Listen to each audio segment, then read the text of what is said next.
Kisah penipu yang berhasil lolos dari siksa kubur. Alkisah, pada zaman dahulu ada seorang laki-laki pembohong. Karena sifatnya tersebut, ia pun dijuluki si Fulan penipu atau At-Toror. Sebagaimana dijelaskan oleh Syekh Muhammad bin Abu Bakar Usfuri dalam kitabnya Al-Mau'izah Al-Usfuriyah, suatu ketika si Toror masuk ke pasar dan mencari target yang akan menjadi korban penipuannya. Tak lama kemudian dia bertemu dengan seorang laki-laki desa. Si Toror pun berpura-pura menyapanya dengan uluk salam dan berjabat tangan dengannya. Kepada lelaki desa tersebut, si Toror pun berucap, "Kamu adalah teman ayahku, aku ingin mentraktirmu hari ini." Lihat tingkah laku si Toror, lelaki desa itu pun menimpali perkataannya. "Aku tidak mengenalmu dan juga tidak mengenal ayahmu." Bukan Toror penipu kalau tidak pandai merayu. Dia pun kembali berkata kepada targetnya, "Kamu itu sebenarnya teman ayahku, barangkali kamu lupa tetapi aku tidak lupa. Aku ingin mentraktirmu hari ini karena Allah Ta'ala." Setelah berbincang-bincang dengan membawa nama Tuhan, si Toror pun berhasil meyakinkan korban. Dia pun langsung masuk ke warung makan sambil mengajak si laki-laki tersebut. Si Toror kemudian membeli kepala kambing, roti, dan makanan lainnya. Dan adat yang berlaku di daerah tersebut adalah seorang pembeli akan membayar setelah selesai makan. Ketika si Toror telah selesai makan dan makanannya hanya tersisa 1-2 suap, dia pun keluar dari warung dengan alasan ingin kencing dan ada keperluan lain. Saat si laki-laki yang ditraktir oleh Toror ingin keluar dari warung, tiba-tiba penjual makanan menghentikannya sambil berkata, "Bayar dulu, jangan pergi." Mendapat perlakuan seperti itu, lelaki desa itu pun kaget. Dia pun berkata, "Saya ditraktir orang tadi, Pak, Toror." Penjual pun tidak mau tahu tentang siapa yang mentraktir. Dia pun berkata, "Aku tidak mau tahu siapa yang mentraktir dan siapa yang ditraktir. Pokoknya makanan yang kalian beli harus dibayar." Setelah semasa hidupnya sering menipu banyak orang, Toror pun jatuh sakit. Saat menjelang kematiannya, dia menyewa 2 orang laki-laki. Masing-masing dari mereka disewa dengan bayaran 1 dinar. Si Toror pun memberi mereka 2 dinar seraya berkata kepada mereka, "Nanti kalau aku telah mati, ketika kalian mengiringi jenazahku, katakan kalau aku ini adalah orang yang soleh dan baik. Jangan berhenti mengatakan itu hingga aku selesai dikubur." Tak lama kemudian, si Toror benar-benar telah mati. 2 laki-laki yang disewa itu pun ikut mengiring jenazahnya seraya berkata, "Sebaik-baik orang adalah orang ini, si Toror. Dia adalah orang yang soleh dan baik." Saat dalam perjalanan mengiringi jenazah si Toror, kedua laki-laki tersebut tak henti-hentinya berkata demikian hingga orang-orang selesai mengubur jenazahnya dan pulang.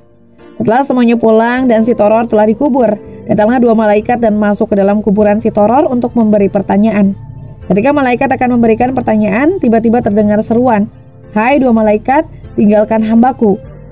Sesungguhnya hambaku hidup selalu menipu dan mati pun ia juga menipu." Akhirnya si Toror diampuni oleh Allah Subhanahu wa Ta'ala berkat kesaksian palsu oleh 2 saksi yang disewa. Dari kisah di atas terdapat pelajaran berharga bahwa seorang hamba akan diampuni Allah Subhanahu wa Ta'ala sebab kesaksian dan pujian orang-orang kepadanya setelah kematiannya.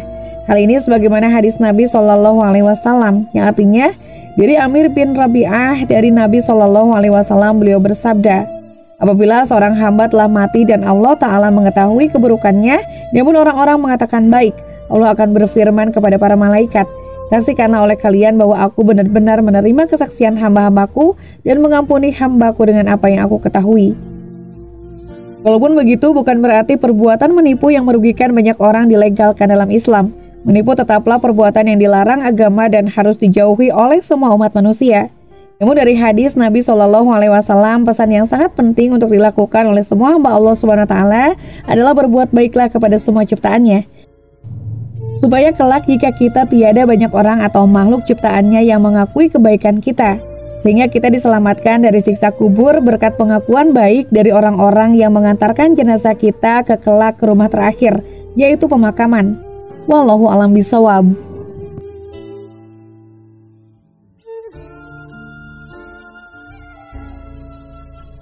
Abu Nawas menipu malaikat untuk menghindari pertanyaan kubur. Menipu malaikat. Boleh jadi kisah ini hanyalah sebuah lelucon belaka. Sebagai seorang muslim, Abu Nawas sudah pasti mengimani bahwa kelak di alam kubur ia akan didatangi 2 malaikat, yakni malaikat Munkar dan Nakir. Malaikat ini bertugas menguji identitas keimanan warga baru di alam kubur. Pertanyaan yang diajukan malaikat itu mestinya tidak sulit karena semua muslim sudah dapat bocoran. Ada 6 soal yang ditanyakan malaikat itu. Man robuka, siapa Tuhanmu? Madinuka, apa agamamu? Man nabiyuka, siapa nabimu? Ma kitabuka, apa kitabmu? Aina kiblatuka, di mana kiblatmu? Man ikhwanuka, siapa saudaramu? Sudah barang tentu Abu Nawas hafal di luar kepala dengan pertanyaan dan jawabannya. Masalahnya adalah dua malaikat yang datang itu melakukan teror dalam menguji. Selain berwajah seram dan menakutkan, makhluk ini amat kasar. Malaikat Nakir bahkan membawa alat pemukul yang tanpa ampun akan menghajar pendatang baru yang salah dalam menjawab. Pokoknya mental dan iman perlu tangguh untuk menghadapi teror seperti itu. Dan tidak semua peserta ujian bisa lulus biar dia cerdas dan hafalannya ciamik sekalipun. Ayal, Abu Nawas pun terkadang bertanya-tanya pada diri sendiri. Membuka ia kelak menjawab pertanyaan kedua malaikat kubur itu. Sedang melihat fisik keduanya saja sudah terbayang begitu menakutkan.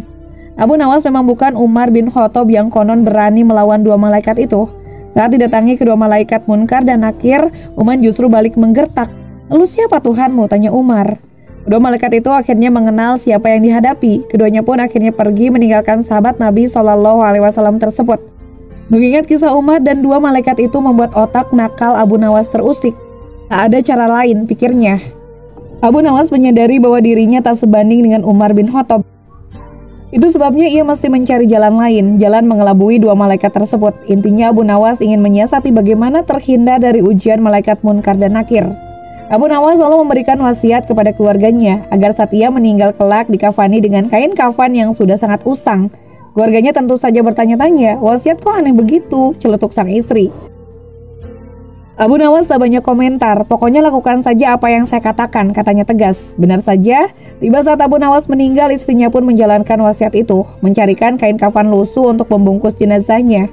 Sesaat setelah Abu Nawas dikuburkan, datanglah dua malaikat Munkar sebagai malaikat penanya di alam kubur dan malaikat Nakir yang bertugas sebagai pemberi siksa kubur. Kedua malaikat itu siap memberikan pertanyaan kepada Abu Nawas. Hanya saja sebelum malaikat Munkar menjalankan tugasnya, ia terheran-heran melihat kain kafan Abu Nawas. "Ini penghuni lama," celetuk malaikat Munkar.